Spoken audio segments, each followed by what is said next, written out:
applying some of those results to GKP basis qubits.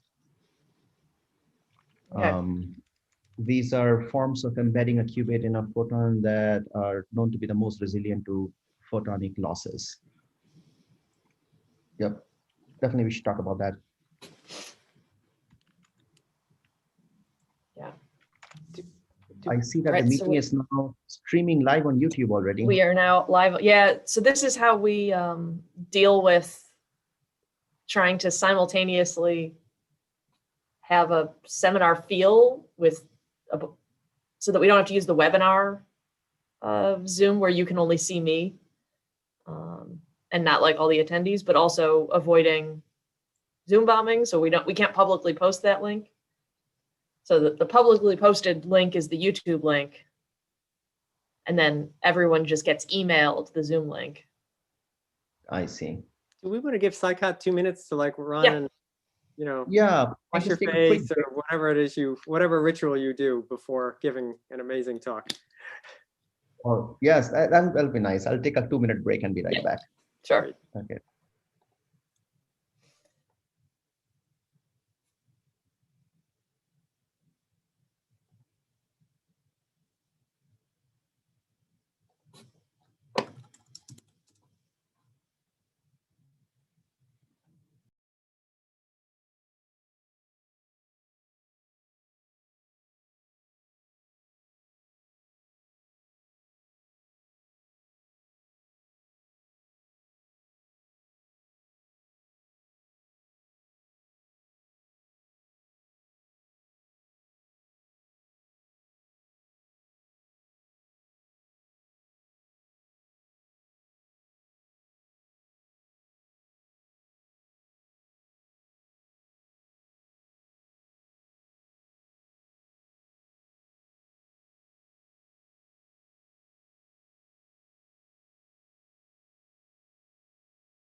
Welcome everybody to the first IQUIST seminar of this spring semester.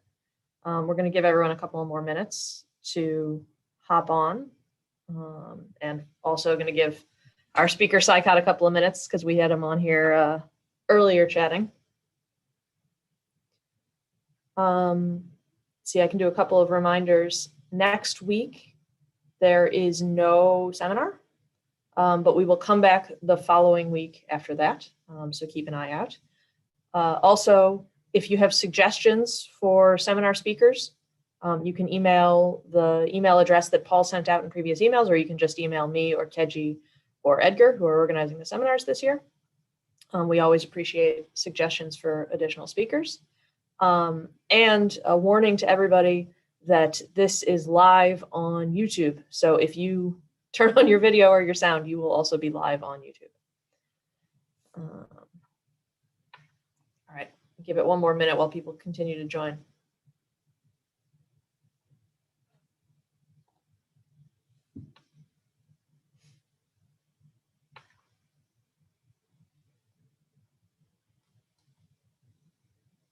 Oh, and for questions, if you have questions, feel free to put them in the chat. Psychot, do you want me to interrupt you if there are questions, or maybe see if there's a good breaking point? Sure, yeah, feel free to interrupt me. Okay. I'll try not to interrupt you mid-sentence. Sure, no problem. You can collect the questions and interrupt me. There will be 2 natural breakpoints. I'm going to speak about sensing and then a little bit about computing and then about communications. So maybe in between those would be a good time for taking a few questions about the previous topic. Perfect. Sounds good. Thanks, Paul, for putting the email address in the chat for suggesting seminar speakers. All right. So we can get started. So we are thrilled today to have Psychot Guha with us giving the IQUIST seminar. Psychot did his PhD at MIT, and then he went off to BBN Technologies for a number of years, which was eventually part of Raytheon, before moving over to the University of Arizona, the College of Optical Sciences in 2017. He is the director of the Center for Quantum Networks and a variety of other fancy centers that are going on down in Arizona, where they're doing a lot of really exciting quantum optics and quantum information. So Psychot, why don't you go ahead and take it away? Sure. Thanks a lot, Elizabeth, for inviting me to speak here. I wish I could be there in person, but hopefully soon, when we all can travel again. Elizabeth, can you confirm you can see my full screen okay, the PowerPoint? Yep, looks good to me. All right, great. Good morning. I will be talking about photonic quantum information processing. Basically, where can quantum, or both in terms of quantum understanding of the photon and using non-classical light sources and non-standard detection mechanisms, can help with information processing. Wherever information gets carried, processed, extracted by photons, it will be the topic of my talk. So the first thing I will begin with is the general philosophy, and this is really the main takeaway from pretty much everything that I'm going to talk about today, is that since light is a fundamentally quantum object, you need to treat it quantum mechanically to understand what the fundamental limits are, be it the rate of communication or resolution of a sensor or performance of a computer and so on. And oftentimes the way to get to that fundamental performance limit is to manipulate how noise acts on the information bearing light. Noise has to get added when you convert light to electrons. The question is, what is the best form of that information bearing light on which you want that noise to get added? So you may want to process that information bearing light in the optical domain before putting it onto a detector. And we'll see many examples of this in the context of sensing, communications, and computing. So as I just told Elizabeth, my talk will be split into 3 rough segments. And I'll walk you through some examples and some theories, some more applied than the others, and some quite futuristic. But feel free to interrupt me with questions, even if you don't get through everything today. That's perfectly okay. This is meant to be more of a colloquium style lecture. So let's start with quantum in photonic sensing. And I'm going to start with a very simple picture. So first, this is the terminology that I'm going to use from that report that we wrote for DARPA many years ago. Type 1 sensors will be where I'm going to use a non-classical probe, send it all towards the scene and detect the detector. Type 2 will be I'm using a classical light probe, for example, laser light or thermal light, but I would allow myself to make quantum measurements at the receiver. Type 3 will be where we will use an entangled light probe where we retain one reference and send a beam entangled with that reference over to the target, and then upon the reflected light once back to the receiver, we'll make a joint measurement, which could also be quantum. And type 4 is really measuring or detecting passive light coming from your either self-luminous or passively illuminated object, for example, in astronomy or microscopy. But we'll be using quantum tools to say what is the best measurements we could make in order to extract whatever information we care about. Let's start with this very simple picture that many of you have seen. This is an optical interferometer. This particular kind of an optical interferometer, this we often see in Sagnac interferometry. One application that people often talk about of this is fiber optical gyroscopes. You have a unknown phase phi on one arm and a minus phi on another arm. It's called a conjugate phase interferometry. I have, say, a laser light pulse of mean photon number n interfering with vacuum input on the other input port, that this first beam splitter. So you're really just putting in light onto one of the input ports, and then you homodyne detect one of the outputs. Homodyne detection means you take this light, beat it with a strong local oscillator in phase with the input laser, photo detect the two output arms, and then difference amplify the photocurrents from those two detectors. The variance of the estimated of phi from this homodyne detection goes as 1 over n. And it turns out that instead of this vacuum input, if you put what is called squeezed vacuum input, and instead of the laser light input, you squeeze that laser light input through, for example, by passing that laser light through a quantum limited phase sensitive amplifier, you can turn this variance estimate to scale as 1 over n squared. And this is one of the earliest known quantum enhancements in photonics. And this is called often the Heisenberg limited sensitivity of phase estimation. And by the way, this is the idea that underlies injecting squeezed light in the LIGO interferometer. So if you're interested, you can take a look at this paper where we look at the applications of this conjugate phase interferometry in fiber optical gyroscopes. Now let's think about taking many interferometers. Let's say you have m interferometers instead of one. And these Fs that you see here and F daggers, these are just linear optical circuits. So if you just look at the bottom part, this is a coherent state, a quantum description of a laser light pulse, gets split into multiple small pulses.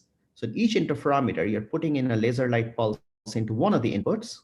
And the other input, instead of putting in squeeze light onto the individual inputs of these interferometers, you're putting in a multi-mode entangled squeeze state that you generate by splitting off a single mode squeeze light into a linear optical interferometer.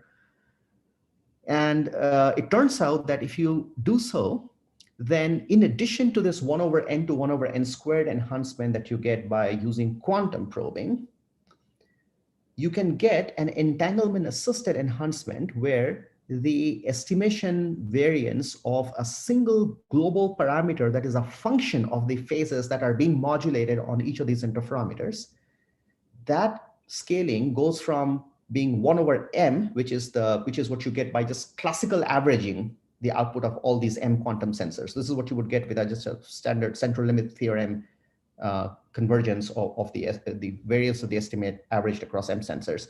That also becomes 1 over m squared. So there's like, you get this two kinds of quantum improvement. And for a few specific problems we study in this paper, you can see this. This is the classical sensors performance as a function of the number of sensors. This is an individual quantum sensors where each quantum sensor is being quantum boosted. And then this is entanglement assisted. So you see the scaling improvement.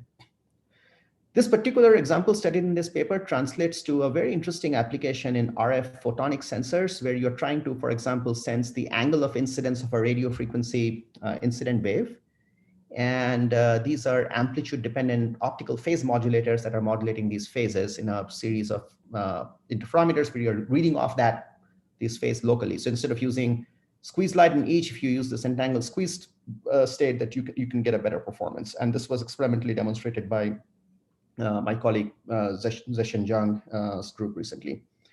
There are other applications that this can translate to, for example, tracking a tiny displacement of a beam. That was an application relevant to atomic force microscopies. So this is the experimental diagram of this recent experiment done at University of Arizona in Zhesheng's lab. So this is a nonlinear PPKTP crystal that he used to generate squeeze light, and he split it off on 2 beam splitters. The first one was a 2/3 transmissivity. This was a 50-50 transmissivity. So you get 3 equal transmission outputs here. And this is an entangled 3-mode CV entangled squeeze state. And he modulated these 3 these EOMs with an RF field, emulating this angle of incidence problem that I just mentioned. And he showed that with this entangled squeeze light, you can go beyond classical performance and even beyond this individual product state squeezing enhanced quantum sensors.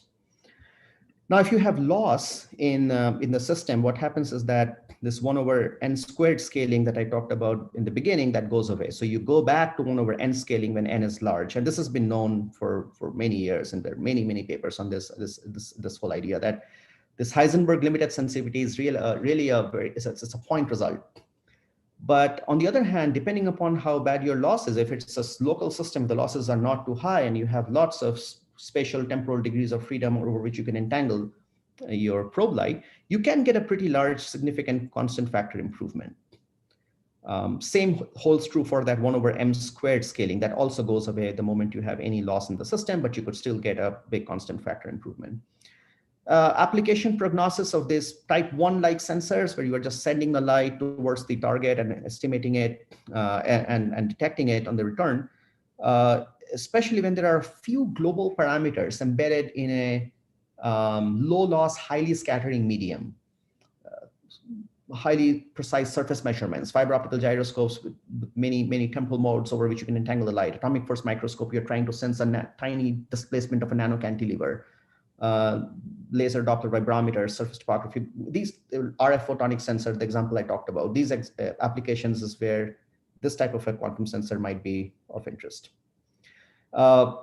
Zeshen and my other colleague Chuntao Zhuang, he's a theorist, also a faculty at University of Arizona. They have been looking at this interesting idea of taking what I just talked about, of this quantum enhanced sensing, but then utilizing this for problems in all optical signal classification, where the information is already in the optical domain, right, in imaging and sensing. So in order to classify different types of scenes that you're trying to look at, you can push that computation into the optical domain. And by the way, this type of optical domain computation has been looked at a lot by classical optics community. But then suddenly, since you are computing in the optical domain, you can suddenly use some of these squeezing enhanced or entanglement enhanced techniques in the optical domain as a signal processing tool to get a fundamental improvement over what you would be able to do with a classical optical processing. And that is the subject of this paper, where they used a support vector machine algorithm in conjunction with that CV entanglement assisted sensing method that I just mentioned, to show that you can actually get an improved image classification, signal classification. So this PRX talks about that. So the summary of type 1 probing, I mean, when you have losses, you lose that Heisenberg limited sensing. But then if loss is what you're trying to sense, for example, you're trying to sense a transmissivity of an unknown reflectivity, unknown transmissivity of an object, then turns out that a quantum probe actually does better than a classical probe. Like, for example, a Fock state is known to be quantum optimal, a pulse of light with a fixed number of photons, which is very hard to generate, obviously. But the reason this is the best sensor for loss is because that is the kind of quantum state that gets disturbed by loss the most, compared to, say, for example, a laser light probe. And this paper in Ranjit Nair looked at what happens when you have a similar situation, as I talked about before with phase, but with loss, you have an array of reflectors, but you're trying to sense a global parameter embedded in those losses. And again, a quantum probe in this case actually gives you better performance. So type 2 is the second kind of strategy, which is you're using classical probing, but using quantum detection schemes to get better performance. And I'm going to talk about just one of these applications we looked at a DARPA program many years ago when I was at BBN, back in 2007, 2009 is when this program was funded by DARPA's STO department. So we looked at a homodyne LiDAR system that used laser light probing, but 2 quantum techniques that were rooted in 2 very, very well-known effects in quantum optics from many years ago. So the first effect is, if I have a coherent state input going into a beam splitter, the signal to noise ratio of a real quadrature homodyne detection goes as 4 times kappa times beta squared. Beta squared is the mean photon number, kappa is the transmissivity. This factor of 4 comes from the 1/4 photon unit short noise variance of an ideal homodyne detector. Turns out that if you inject squeezed vacuum into the other port of this beam splitter, you can, in the limit of infinite squeezing, you can shave off this kappa completely. It's almost like that beam splitter was never there, as far as the information in the coherent state and that homodyne detector's output is concerned. Almost seems magical, but the way it works, that you squeeze out the losses in that particular quadrature by injecting squeezed vacuum. This is a very well-known effect. Carl Caves and Jeff Shapiro, some of the early early on the theory of quantum optics, they came up with this idea. Similarly, if I get rid of the squeeze, so if you imagine there is no squeeze vacuum here, but you have a lossy homodyne detector, one homodyne detector that has an efficiency of eta, which is not 1, you can put an inline squeezer before the homodyne detector, a phase-sensitive amplifier, to almost make that detection efficiency vanish or not be visible in the signal-to-noise ratio. Same type of effect. If you have both, if you have these beam splitter transmissivity kappa and this detector efficiency eta, you can make both of them go away by injecting squeeze vacuum and putting the inline squeezer. So this is offline squeezing, that's inline squeezing. And both of these tools are something we considered using in a LiDAR or a LiDAR receiver, an optical laser radar receiver. So we considered a aperture that had a Gaussian apodization. Okay, and what we did was we injected squeeze light from behind, and this Gaussian apodization, you can think of it's a spatially dependent kappa, that beam splitter transmissivity that I talked about. So you're washing out the effect of that kappa so that to the incoming light, it appears that that apodization was never there. You have a clean circular aperture, so that improves the SNR performance a little bit. And then we used a phase-sensitive amplifier prior to homodyne detection to improve the signal-to-noise ratio. This was built and designed in Prem Kumar's lab at Northwestern, and then prototype was built at Harris Corporation, a company that was part of our team on that project. Some SNR calculations I had done, improvements of this is the noise spectrum in red and the signal spectrum in blue. By using squeezed vacuum injection, you can shape the noise spectrum favorably to get this effect of that aperture was never there, to shape it so the shape looks like the signal spectrum shape. And by phase sensitive amplification, you can basically get the signal to come above the noise floor by the homodyne looking more efficient to the light that is coming out. And you can see this US Air Force test target pattern in simulation looks much better with the quantum enhanced receiver. So let me talk about type 3 a bit. This is a topic that became popular with an article that Seth Lloyd wrote in Science 2007, followed by a PRL that many of us then at MIT did together in Jeff Shapiro's group. This was termed quantum illumination, where you have an SPDC source, a spontaneous parametric down conversion source, generating M's temporal modes over some duration over which you generate the light. So M is the time bandwidth product. So if you have, say, a terahertz bandwidth source times the whatever number of seconds you illuminate, that's the total number of temporal modes you put out. And the quantum description of each of those pairs of modes is a 2-mode squeezed vacuum, or TMSV. So the transmitter retains that the idler beams over here. That's the red is the idler beam. The signal beam is sent towards a target. So this eta models the return path transmissivity of your going out to the target and back. And we were just looking at a hypothesis test of whether there is a target that blocks this light or not. If there is no target, then all you get back here is thermal light. This background mode is in a thermal state of mean photon number NB. And if there is a target, you get back a little bit of your signal embedded in the strong background. So the quantum description of this problem is a hypothesis test between M copies of a 2-mode Gaussian state rho 0 versus M copies of another 2-mode Gaussian state rho 1.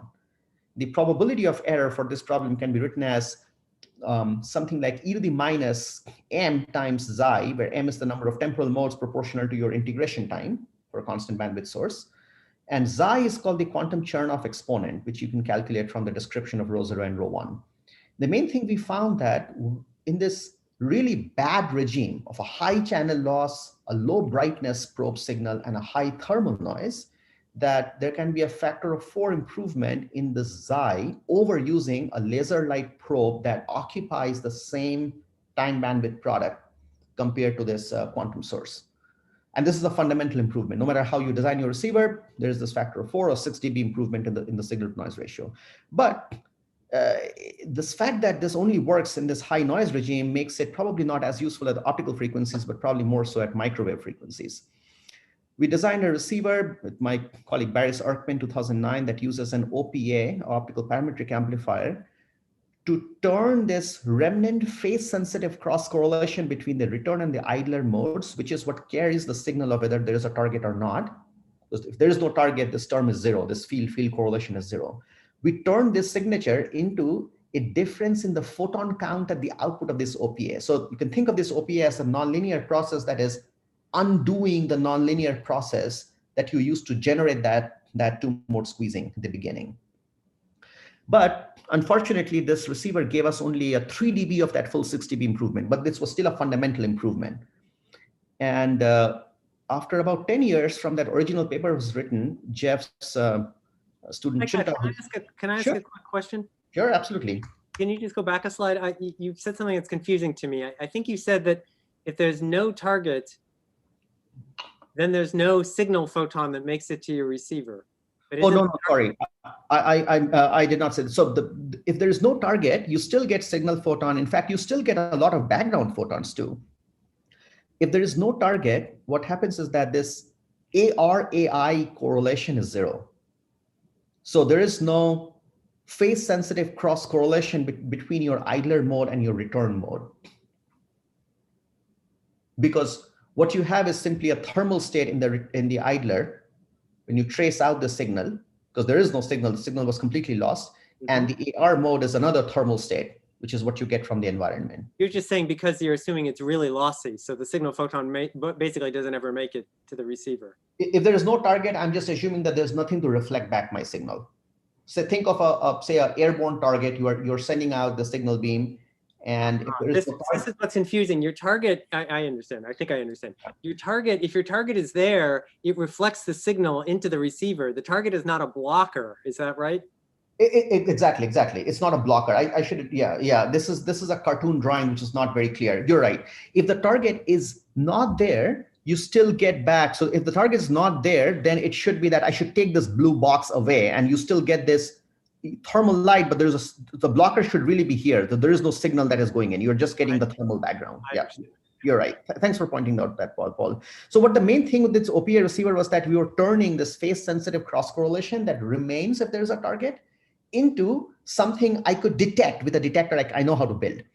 So that was the main idea behind using an OPA. It was a very, very simple idea. We just worked out, but we got this 3 dB improvement. So Chuntao was Jeff's former student. He's now a faculty at University of Arizona. After about a decade from that original paper, he figured out a much, much more complicated way to get that full 6 dB improvement using a receiver design that's probably going to be very hard to be built in any time in the near future. So he, instead of an OPA, he uses a sum frequency generation. So his main thought was that instead of turning that phase-sensitive cross-correlation between the return and idler modes into a photon number signature, like I did in my 2009 paper, he wanted to turn that same phase-sensitive cross-correlation into an effective displacement of the sum frequency mode of an SFG. And he considered an array of SFGs, and these orange things are actually OPA. So these are squeezers on both sides of the SFG. What happens is that by tuning the squeezing amount, you can effectively, you can displace in the phase space a displaced thermal state, which is the quantum description to the first order in the mean photon number of the signal field of these sum frequency modes. And then he used an intuition that drove design of a receiver that was developed by Sam Dolinar to tell apart between two coherent states, because you are now testing against two displacements in the phase space. He used that same algorithm, but now to modulate his squeezers in these OPAs. And he was able to show that with a certain number of SFGs, in the limit that they become large, you can actually get pretty close to that 6 dB improvement that we had predicted in that 2008 paper. It was a very interesting development, but doesn't translate quite nicely to something that we can build in the near term. And then we also looked at generalizing this to not just one target there or not, but the problem of if there's a one target or two targets, Or more recently, Chuntao and Stefano Pirandola looked at classifying the various locations of a target. You get the same type of improvement in the error probability exponent as a function of the total integration time or the number of temporal modes. But when you have multiple hypotheses, turns out that you can do better than that 6 dB improvement. But again, something that does not go away in all of this type 3 quantum sensing is the fact that you have to be in this high NB, low NS regime. And by the way, note that 1 photon per mode is actually high NB. This is very high for what you would normally see at optical frequency. Even in daylight, you probably are looking at 10 to the minus 5, 10 to the minus 6 photons per temporal mode. But so if you find yourself in that scenario where you're constrained to a low brightness transmitter because maybe you're trying to save on battery life, or you're trying to be undetected, and if you're operating in a microwave domain, you can have a high NB and you can get this improvement. Zeshan built an experiment when he was at MIT. He used basically the same crystal for his down conversion source and the OPA, because as I described to you, the intuition behind that receiver was that you're literally undoing that nonlinear process. It was all a tabletop experiment, so assumed that the range to the target was all known, so you could perfectly phase match the input to the OPA, which would be, by the way, a big challenge in a real system. But he was able to show not the full factor of 4, but a large part of that improvement in signal to noise ratio in his experiment. It's published in that paper. There has been a few groups considering microwave quantum illumination, because that sounds like the area where high NB would be naturally achieved. And there are two major ideas out there, one using a nanomechanical transducer that transduces an optical frequency field to microwave frequency field, and vice versa. And the other one was published by Stefano Pirandola, David Vitali, and others.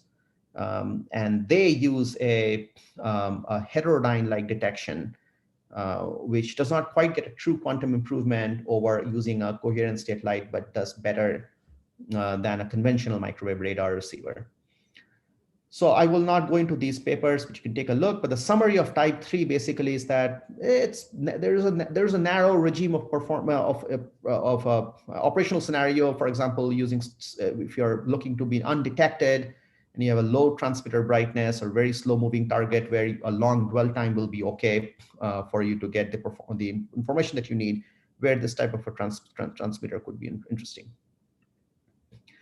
Coming to type 4. This is the last type of sensor that I said, where you have passive light that you're detecting, and you're asking what is the best measurement to make. So this problem was looked at by Man-K Sang in this paper in 2016, where he considered the problem of telling apart the two point sources of light. These are both incoherent, quasi-monochromatic point emitters emitting at some wavelength lambda. So you're looking at two stars, you're trying to tell what is the angular separation between them. You're trying to estimate theta. What happens is that when this theta drops below lambda over d, where d is the diameter of the pupil, lambda is the wavelength of the light, the point spread function, meaning the optical intensity pattern on the traditional image plane where you would put a camera, they literally are on top of each other, so you can't tell them apart. But what he showed is that instead, if you had a spatial mode sorter, which maps a set of spatial modes, the input of that spatial mode sorter to the output, and then you detect the photons, the output of that spatial mode sorter, you can tell at this angular separation almost as well as you would be able to tell if the point sources are far apart. So this was a very surprising result in the beginning, and one of the assumptions that he made in this paper that made the result look so good, probably much better than what you would get in real life, is that he assumed that the receiver knew exactly where to look, meaning where the centroid of that point source constellation is. But turns out that even if you did not know the centroid of the point source constellation, and you use a two-stage receiver, this was developed in this paper by my student Michael Grace, where you start with just a direct focal plane imaging, and at some point during the integration time, based on an algorithm and based on the number of photons you have detected, and you switch to a mode sorter that is pointed towards the scene with that imprecise estimate of the centroid you have obtained in that first stage using direct imaging. And when you work that all out, and this is a result of a Monte Carlo simulation of the mean squared error normalized with respect to the total number of photons integrated, and sigma is lambda over d, for the imaging telescope, and this is theta in units of lambda over d. So almost over the entire regime of sub-Rayleigh resolution, so sub-Rayleigh regime, theta is less than sigma, you see between a 10 to 100 times reduction in the mean squared error over using an ideal direct imaging focal plane camera. And this was a very interesting result that led us to now do a lot more investigation into more different types of problems, including classifying 2 different types of objects, and extending this work to multiple aperture imaging systems like segmented telescopes and long baseline imaging, which I will not go into today. But one of the things that we were talking about right before my seminar with Paul, Elizabeth, was that one interesting application to long baseline is that when you cannot bring the light from different apertures, different telescopes into one common location of space and then apply this mode sorter, one other way to achieve the quantum limited performance of a long baseline system is to distribute pre-shared entanglement among those telescope locations and then only do local measurements. It can be debated which one is harder versus easier, but that's an interesting application of distributed entanglement. So I'm not going to read through the summary of sensing, but we have talked about these 4 different categories or scenarios where different quantum can help photonic sensing in different ways. So this might be one breakpoint if there is any question on sensing, and then I'll talk a little bit about photonic quantum computing and then spend some time on communications. So I see no questions in the chat, but I have one. For the type 1, and I guess all of them, how much squeezing is required to really do something useful? Good question. So for Zeshen's experiment that I talked about, where he built that RF photonic sensor proof of concept with 3 sensor elements, he had between 6 to 7 dBs of CW squeezing and it was done at 1550 nanometer. So it's a continuous improvement. So if you don't have any squeezing, you don't get any quantum benefit, but the nice thing about sensing applications is that even if I have 3 dB squeezing in my lab, I could still get some improvement. Whereas for an application to quantum computing, there is a sharp threshold to the amount of squeezing I need before I can actually build a fault tolerant quantum computer, for example. Thanks. Okay, so let me go to my next part. Let me tell you a little bit about photonic quantum computing. I only have 3 or so slides here, and then I'll spend the rest of my time talking about communications. So our group at University of Arizona, we are working currently with a few collaborators, Nick Minicucci, Rafael Alexander, and people at a company called Xanadu based in Toronto to develop photonic quantum computing architectures. These are computers that only use photons. There's no quantum memory of any sort. So the first question is, how do you encode the qubit in the photon? The one that is the most well-known goes back to this paper by Nil Laflamme and Milburn, is called the dual rail encoding, where you encode a qubit into whether a photon is in one mode or the other mode. And these 2 modes could be 2 temporal modes for time being encoded qubits. It could be 2 spatial modes, like 2 actual optical fibers, for example, or 2 waveguides, a photon here or there, or it could be 2 polarization modes of a single spatial temporal mode. The other form of encoding that also came out in a paper in that same exact year by Gottesman, Kitaev, and Preskel, another landmark paper, they showed a much, much less intuitive way to encode the qubit in the bosonic mode. And that encoding is now called the GKP qubit. It's a GKP 0 state, and the 1 state of the qubit it looks like in the phase space, like it looks like a superposition of many displaced squeeze vacuum states. But turns out that of all the possible ways in which you can encode the qubit in the photon, so this is the most general pure state of a bosonic mode. If I take 2 such states of a bosonic mode that are orthogonal to one another, meaning the inner product is 0, so I can use them as a qubit, one is a 0 state, one is the 1 state, of all of those infinitely many possibilities, it turns out that the GKP qubit that was proposed about 20 years ago now is the one that is the most resilient to photonic losses in terms of its being able to preserve the orthogonality of the state itself. So it's a remarkable thing, and this was proved by Liang Jiang's group in multiple papers. So we are looking at both of these, and they have some trade-offs. I mean, the KLM qubit, the nice thing about that is you can generate single photons. Now, basically deterministically, if you have a multiplex source, there are people working on SPDC sources that are routine in many quantum optics labs today, and quantum emitters can generate single photons. The problem with these discrete variable dual rail qubits is that the gates are probabilistic. And before my talk, we were just discussing with Elizabeth and Paul, these Bell measurement circuits built out of linear optical circuits and photon detectors, the maximum known success probability is 50%. And if you allow yourself to inject ancilla single photons into that Bell measurement circuit, the linear optical circuit, you can get the success probability of a Bell measurement up to 25/32. That's about 0.78. But it's still probabilistic, and these circuits, nobody has built these yet. They're very, very complicated circuits. So gates are probabilistic, your qubits are almost deterministic. Whereas for GKP qubits, the qubits can be generated probabilistically, probably with a far lower probability than what you would generate a single photon heralded source from an SPDC, using an idea that was invented by a few theorists at Xanadu that uses squeezed light sources, a linear optical interferometer, and detection on all the modes except for one on which you can herald a GKP qubit. But the nice thing is that all of the gates are deterministic. At least all the Clifford logic can be done using what are called Gaussian operations, which are optical circuits that can be built using quantum limited amplifiers, phase sensitive amplifiers, linear optics, and homodyne or heterodyne detection. So it's not clear which one is the better way to encode the qubit.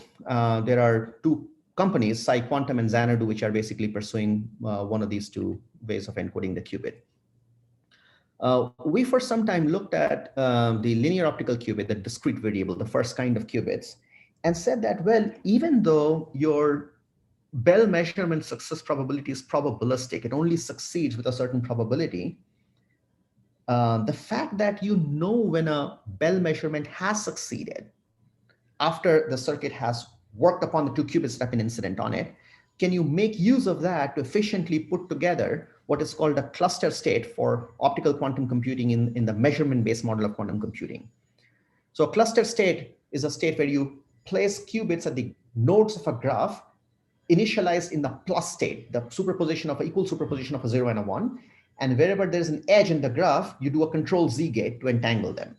So if you had a cluster state of photons, that's something that is weaving a cluster state, you can literally encode a quantum computation into a sequence of single node or single qubit measurements on that cluster state, where every single measurement basis choice is driven by that 1-bit answer that you got in the previous single qubit measurement.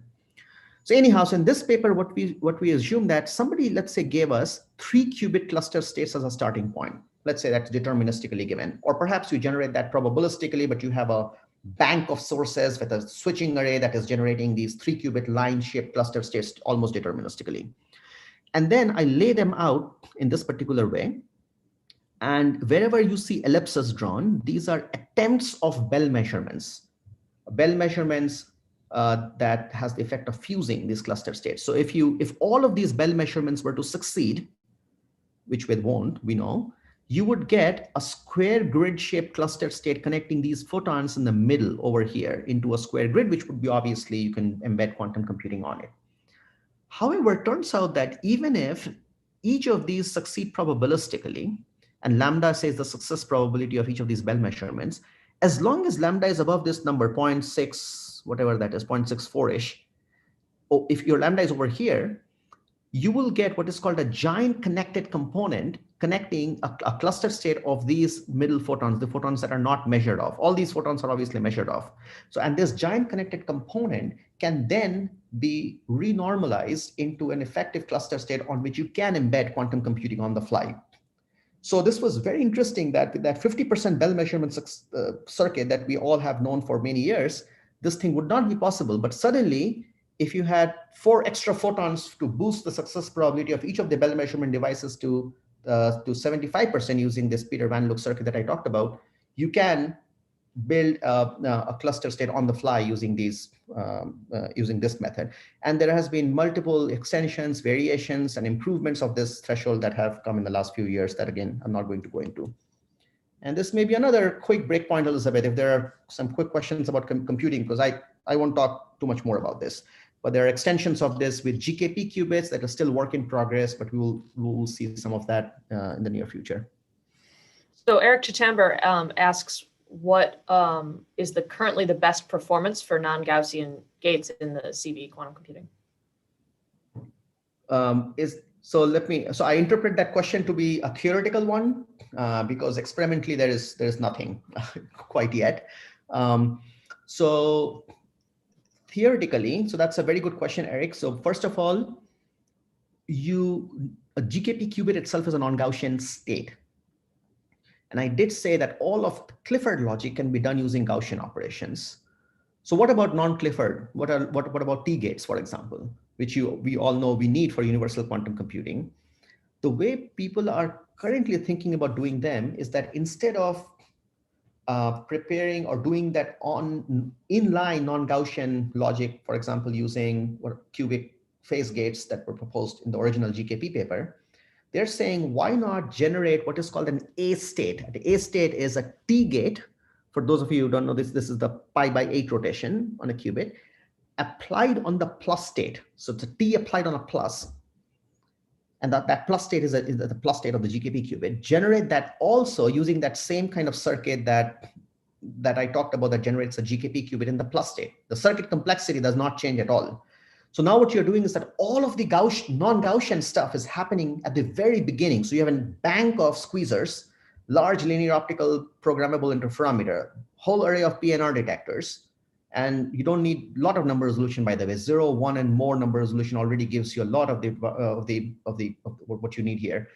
All of that in the beginning, so that if you have plus states and T plus states, then everything after that can be done using Gaussian operations alone, linear optics, squeezers, and homodyne detection.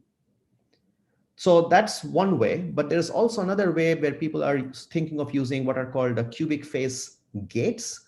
That was the original proposal in the GKP paper. You can generate cubic phase gates by preparing a cubic phase state also from squeeze light, a phase space displacement that can be implemented using a beam splitter and a strong local oscillator laser, and PNR detection induced feedback. Any more questions? That's all I see. I think Eric put in the chat that you answered his question, so thanks. All right, okay, good. So let me spend the remainder of 15 minutes or so to talk about communications, and then I can take more questions about optical communications. So quantum, I said quantum for communications instead of quantum communications for a reason, because there are a bunch of places where we have been exploring using quantum techniques, tools, and communications. The first topic is using quantum for classical communications, entanglement-assisted classical communications, sending qubits from point A to point B. That is truly what is called quantum communications, but you cannot do it without quantum repeaters when you have long distances involved. So talk about quantum repeaters a little bit. And then finally, when you have lots of quantum repeaters, lots of users, you build a whole quantum network that does it all. And I'll touch upon some work we are doing on quantum networks. And then finally, my colleague Bulat Bash has been working on quantum limit of covert communications, sending classical data, but you don't want it to be detectable with a quantum adversary. So let's see how much of all this I can cover. So let me talk about classical communications and click through all of this. All right, so classical data communications, you are sending classical data. This is a problem that was considered by Shannon in his original paper in this forms all of classical information theories foundations, that you have a random variable X connected to another random variable Y, the receiver. There is a channel defined by the transition probability P of Y given X. If you get to use many uses of this, independent uses of this channel, you can communicate C bits of information per use of the channel, where C is called the channel capacity. But the way you get this sort of a transition probability is through a choice of what states you send for your modulation alphabet. For example, you're modulating laser light pulses. X could be an amplitude or phase or both. And most importantly, what receiver measurement you choose to make. So the choice of both the state and the receivers, this is the state at the output of the channel. The real channel is not Shannon's channel X to Y. The real channel is that physical medium. But that choice of the receiver is what induces a Shannon channel whose Shannon capacity is the rate at which you can communicate. So Alexander Holevo, he asked this question that what if I didn't make any assumption on that receiver? I said that, okay, let's say still pick a modulation alphabet, but I allow my receiver to make the most general quantum measurement that is allowed by the laws of physics on the entire string of modulated symbols that makes up my code word. And then look at how many bits per use of that underlying physical channel can you send reliably. That capacity is called the Holevo capacity, which for obvious reasons does not even depend upon the choice of that receiver measurement, and which is higher than the Shannon capacity of any receiver that we could ever build. This was a topic of a DARPA program that I led in 2010 called the Information in a Photon, Jeff Shapiro and several others at MIT and BBN. And one of the first things we started out with was the channel capacity of the lossy bosonic channel. So this is a pure loss channel. You can decompose any linear lossy propagation medium into a collection of beam splitters. You have some signal photon number constraint N sub S at the input. You have some noise photon number constraint NB that is being injected onto the other port of the beam splitter. And this is the number of bits you can send per use of that lossy bosonic channel if you had that quantum limited collective measurement available to the receiver. Now, if you plot that capacity, and I'm going to show you the plot in two different ways. So if here the capacity is plotted in bits per mode, it's a function of mean photon number per mode received at the receiver. I'm setting NB to 0 because for optical frequencies, NB is so low that I don't want to bother with this right now. So this is the Holevo capacity, and these are the Shannon capacities associated with an ideal homodyne receiver, the red line, and an ideal heterodyne receiver is the blue line. Eta, the transmissivity, goes exponentially with distance in fiber, inverse square in vacuum propagation free space. If you plot this slightly differently, if I take the bits per pulse or bits per mode and divided that by the mean photon number per mode, N, I get bits per photon on my y-axis. X-axis is bits per mode. So this is how fast you're sending your data, spectral efficiency, bits per pulse or bits per mode. This black line is the Holevo limit. And these colored lines are Shannon capacities associated with the known receivers, direct detection, homodyne or heterodyne detection, considering when these receivers are operating at their respective quantum noise limits. So it's not that I have an inefficient SNSPD here. I have a perfect direct detection device with an on-off keying modulation with no detector, nothing other than shot noise, no after pulsing, no dark currents, no efficiency loss or anything. So there is a pretty big gap between the Shannon capacities and the Holevo capacity, especially when you go to this high photon efficiency regime. So for example, I've done a back of the envelope calculation with Don Borison, who led the MIT Laser Lunar Com demonstration program. For the Earth to Moon link, you can, if you had, compared to a perfectly efficient SNSPD, if you had a perfectly efficient this quantum limited receiver, you could get something like a factor of 3 to 5 improvement in the overall spectral efficiency, the data array that you can actually download on that link. And I'm not going to talk about the receiver designs there. I just want to point out one of the papers that my postdoc Kaushik Sheshadri-san, he's now a scientist in our group, in collaboration with Narayanan Rangaswamy, who was a former student of Henry Pfister at Duke University. He also joined University of Arizona as a postdoc recently. They came up with this very interesting algorithm that for binary phase shift keying modulation alphabet. So you're sending information using alphas and minus alphas, and they considered this particular code book. So you have one of these 8 possible code words are incident on your receiver, and each one is a 5-mode long code word. And they were able to build a receiver inspired by a classical technique of belief propagation, but you push that computation into the quantum domain. So you're actually doing a quantum domain belief propagation, are able to show that you can get to the minimum possible probability of error of telling apart between these code words, which is this pink line. They were on top of that. Whereas if you use the best possible receiver that only acts on one symbol at a time, that tells apart alpha from minus alpha on every single pulse, followed by the best possible classical post-processing, you would get the performance. That performance would be given by this blue line. And this paper should be published soon, and there are more details here. All right, so let me talk about what happens if you're trying to do the exact same thing that I talked about, but suddenly you have an extra resource called entanglement that the transmitter and the receiver have pre-shared, for example, delivered by the future quantum internet. Your data communications capacity is now, the formula looks more complicated. It was developed in this famous paper by BSST 2002, evaluated for the lossy bosonic channel. It's even more complicated than the formula I had shown you for Holevo capacity. Obviously, this capacity, the entanglement assisted capacity, has to be higher than the Holevo capacity, right? Because I can choose not to use that entanglement. That's this extra resource. I can But if I do use that entanglement, my capacity is higher. But then if you look at the ratio of CE over C, the entanglement assisted capacity to the unassisted Holevo capacity, uh, it is only significant in this funny regime of low signal brightness and high thermal noise. And this ratio shoots up to infinity, basically, but very slowly, as log of 1 over ns. But for reasonable values of ns and nb, you can get a pretty significant, maybe an order of magnitude improvement in over the Holevo capacity.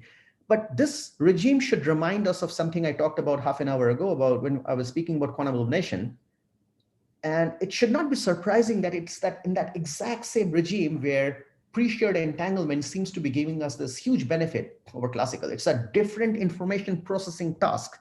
We are now trying to send data reliably from point A to point B, as opposed to trying to tell whether there is a target or not. But the mathematics of the underlying mathematics of why quantum is helping is the same, and hence the regime where it helps the most is also the same. Now, when we figured this out, this was only last year in Chuntao's this paper, we then immediately started thinking about how to design a receiver that will get us this log of 1 over ns scaling. And we came up with a receiver design that is in this paper over here that gets us this log of 1 over ns scaling for CE over C, but doesn't quite yet get us to CE, the full entanglement assisted capacity. And this obviously still, again, goes back to Chuntao's receiver for quantum illumination, uses the SFGs, some frequency generation modules. But in addition to that, I now need to do a joint measurement over many temporally modulated modes for this for entanglement assisted communications. And the way this thing works is that you have two-mode squeeze vacuum is your pre-shared entanglement. And this is not the kind of entanglement that a typical discrete variable like quantum internet would deliver to us in a natural way. But let's say you have the ability to turn entangled bits into two-mode squeeze vacuum in post-processing, which you can do if you had a fully general quantum computer, or perhaps the quantum network delivers you this kind of a CV entanglement. What you do is that you take pulses of this SPDC source, which the red is pre-shared, signal is what Alice has, and you modulate a phase, one of two phases, for example, 0 or pi, to a SPDC pulse that contains many temporal modes because it's an optically broad signal. Send it through the lossy noisy channel. And then at Bob's end, he passes them through this array of SFGs for each of the phase modulated blocks, but then also applies a linear optical mixing across a code word followed by photon detection. It's a pretty complicated receiver for me to describe here, but you can look at this paper and the analysis of it and how you can get this improved performance over Holevo capacity, meaning what you cannot get with pre-shared entanglement. Let's switch to sending quantum bits reliably over that same channel, that lossy bosonic channel. And now, instead of what I had told you before, where you're increasing power, you can always increase the data rates as much as you wish in that high spectral efficiency regime. Here now your data rate, your bits per mode is now tied just to the loss in the channel. So your bits per mode for sending quantum data is basically proportional to eta, the transmissivity of the channel. So it does not depend upon NS even anymore. And this was found in this these two papers, basically. So this paper, we found an upper bound, and then Stefano's paper closed the little gap we had. And now we know the capacity, the best rate at which you can send qubits reliably over a lossy bosonic channel is given by this formula. So when eta is small, it's basically 1.44 times eta. And because in fiber, eta goes as exponentially with the distance, you're doomed to that exponential rate versus this distance, unless you inject what are called quantum repeaters along the length of that optical fiber or free space channel. The very basic way a repeater works is by it breaks up the channel between Alice and Bob into multiple smaller channels. So what I'm here showing are these elementary links, each of length n-fold smaller. So your transmissivity of each of them is eta raised to 1 over n if eta is the overall transmissivity between Alice and Bob. So if you set up entanglement links between each one of these little elementary channels, your probability that in a given time slot you'll be able to herald an entangled state, an entangled E-bit, or I'm writing here a dual rail 2-qubit entangled Bell state, will be obviously proportional to the transmissivity of that elementary link, not the full link anymore. So that P is proportional to eta to the 1 over n. And let's say I have m parallel channels, and these could be say m spectral channels, spatial channels, and maybe even temporal channels. Your probability that you get at least one success in each of those m is 1 minus p to the n in any given time slot. And if you're doing bell measurements at these nodes, these are what I'm going to call repeater nodes. And let's say they succeed with a probability of Q.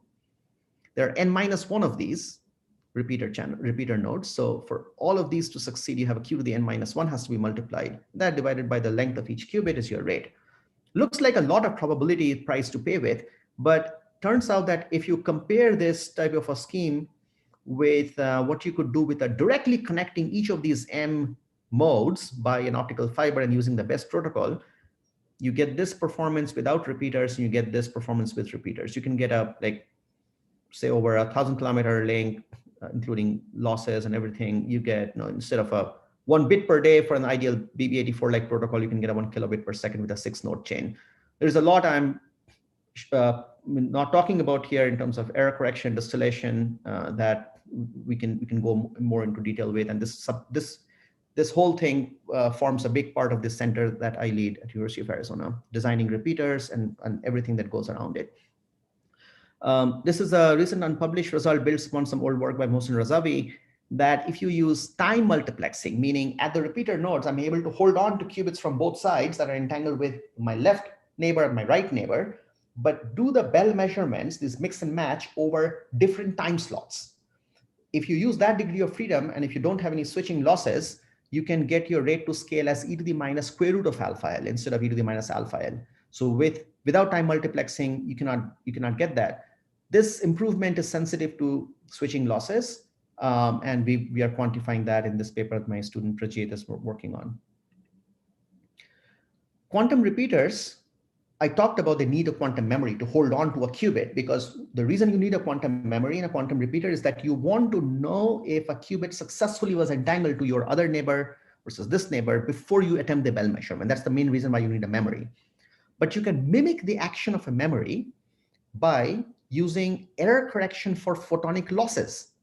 So instead of a single photon encoding that qubit, if I have 40 photons encode a logical qubit, and I keep all those 40 photons in an optical waveguide locally at a repeater node, encoded in an entangled state, which acts as an error correction code, I can mimic the action of a memory. And that was the intuition behind this paper we did with Dirk England's group, where we showed that you get a similar repeater-induced enhancement using an all-photonic repeater with discrete variables. This magenta line is what you can do without a quantum repeater, the best you can do without a quantum repeater. This is entangled bits per mode. You can multiply this by whatever modulation bandwidth for your sources. These are performance for a certain number of repeater nodes laid along Alice and Bob's path. So notice that at a given distance, there is always an optimal number of repeaters that you should use, no more, no less. Because if you use too many repeaters, you accumulate losses in the repeaters too. But more repeaters help because they shorten the length between each repeater. So there's a trade-off between the two. So anyhow, you get this exponential scaling, but with a gentler exponent. And you can use time multiplexing tools in this as well. Now, it all comes together in a quantum network. In the general quantum network node will have memories, not just bell measurements, but other forms of quantum measurements, like G/Z projections and a classical computing interface. And there are all sorts of questions involving how do you route entanglement between multiple parties at the same time in the network. Ideally, only using local link state knowledge. You only rely upon your knowing the success failures of the immediate neighbors. You don't want to have an action at a repeater node be dependent upon what is happening far away, because you will need that classical information to come back to you that will add to your latency, and you don't want to be required to hold on to your qubits for too long because they are fragile. But even with local link state knowledge, you can leverage what is called multi-path routing ideas from classical network theory to get fundamentally better rate compared to just doing a quantum communication over the shortest path using a linear repeater chain in a network. Routing multiple entanglement flows between many Alice-Bob pairs, you can do better than just time sharing all the repeaters to assisting flow 1 and assisting flow 2, some lambda and 1 minus lambda fractions of the times. And there's a whole slew of problems in network resource allocation. How do you schedule different flows? Do you route information? How do you do network tomography? Quantum tomography for circuits is already hard. What about a network? You just want to figure out how well a network is able to support a certain throughput versus latency between two end nodes, but you don't want to go make measurements on every single link and repeater. Control algorithms. Where do you want to place the repeater nodes? What's the whole network protocol stack? These are all questions that we are considering very carefully with our networking colleagues. This is an interesting result we came up with. It's in a paper in the archive. I forgot the archive link. A student of mine, Ashlesha, she looked at this problem where instead of just allowing bell measurements, you allow the network nodes to make GHZ projections, multi-qubit projections. There's a funny thing that happens that when you allow, instead of just bell measurements, 3-qubit GHZ projections, there is a regime of P and Q, where P is the success probability of each link. This is the P that was proportional to the transmissivity of the link, and Q, which is the success probability of a 3-qubit measurement, where the distance between Alice and Bob becomes immaterial to the rate at which they can generate entanglement. So the entanglement rate not only does not decay exponentially anymore, it does not even depend upon the distance. Of course, there's a general dependence of the distance that comes up because of qubit decoherence, but this is a very powerful result which we are continuing to explore. And the last thing I would say is this work led by my colleague Bulat Bash, again, the same exact setting, lossy bosonic channel, but now he wants not just that the quantum adversary, like in QKD, should not decode the data, but the condition being set is that the adversary who collects all of the scattered light, or that is not collected by Bob, that adversary, Willy, should not even be able to find out that Alice is trying to transmit. So he has a hypothesis test between thermal light versus thermal light plus a little bit of your data signal that Alice is modulating. And in this setting, you get what is called the square root law, meaning over n transmitted modes, where n is your time bandwidth product, you can send off the order of square root of n bits of information over the channel, over n users or n transmitted modes of the channel. So there is no rate, obviously, because square root of n over n goes to 0, but over a good chunk of time, say, for example, a 10-minute transmission window, he did this calculation for a 1 kilometer free space range with a 10 centimeter diameter apertures. You can send about 40 kilobits of data that is quantum secure to the adversary for the conditions of the channel that he had assumed here. So details of this paper are here, but there's a lot more follow-on work from Bulat and my colleagues who have that we have considered.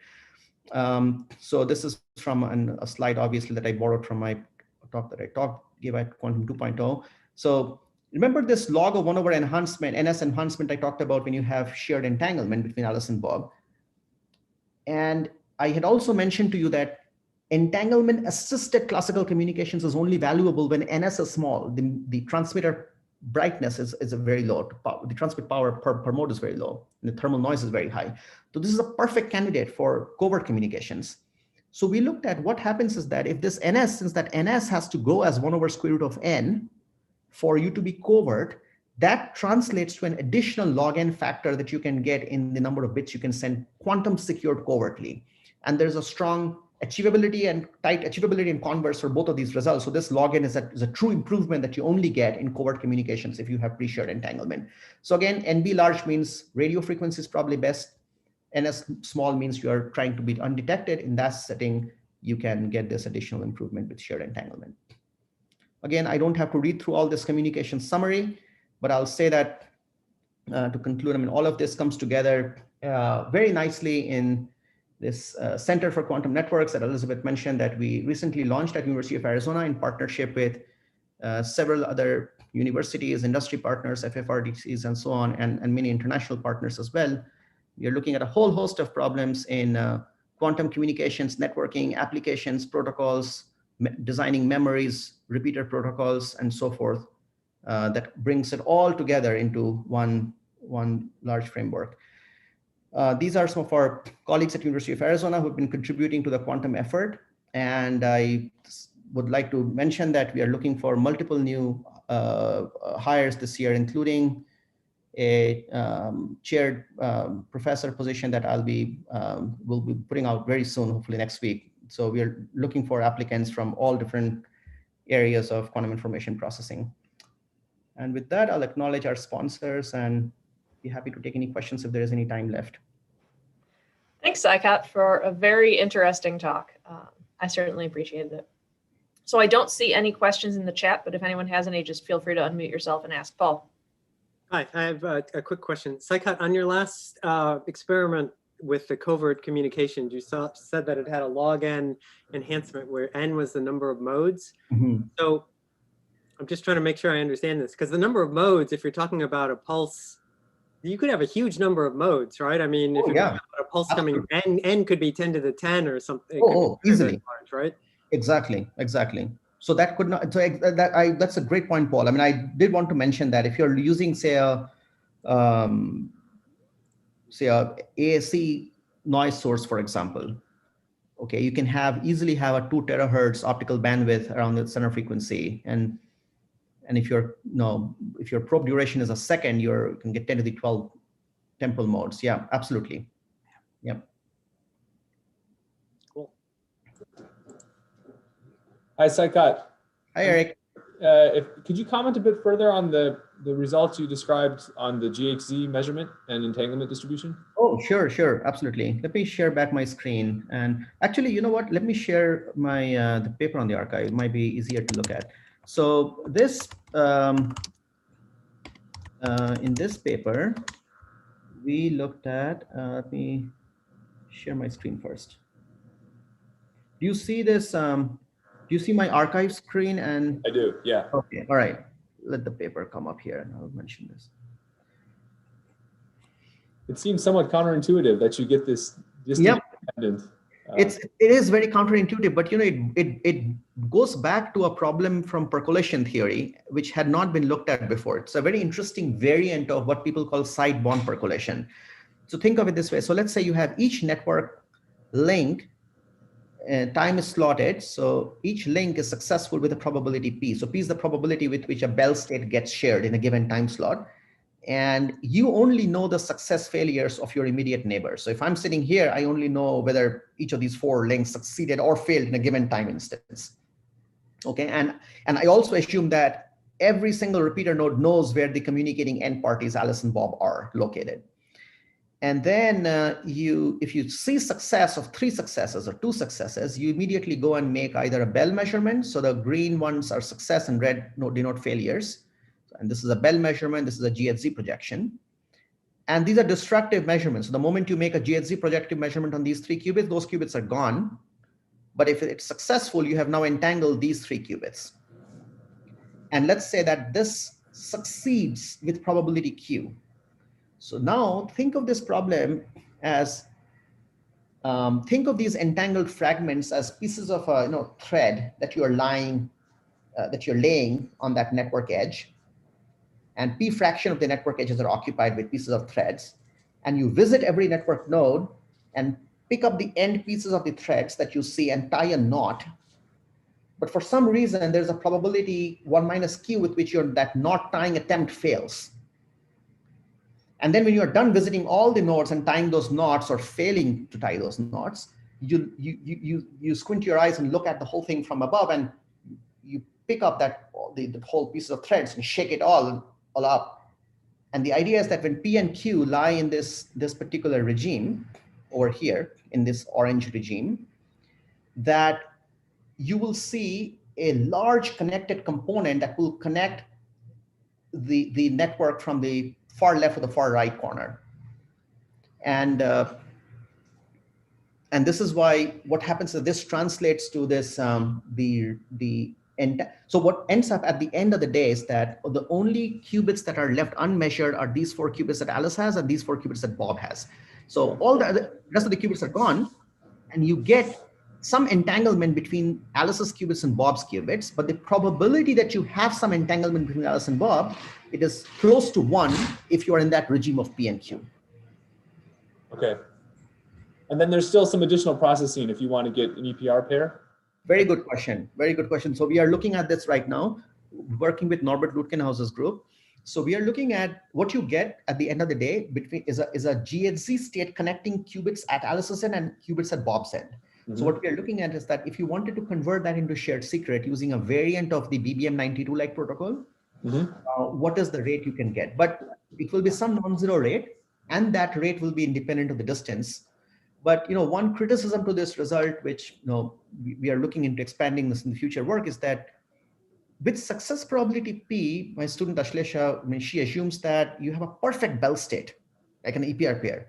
But if it were, say, a Werner state or an entangled state with a lower fidelity than 1, then what happens is that the moment you start doing these GHZ projections, the quality, the fidelity of the end-to-end state also starts degrading with the number of such projective measurements that you do along the way.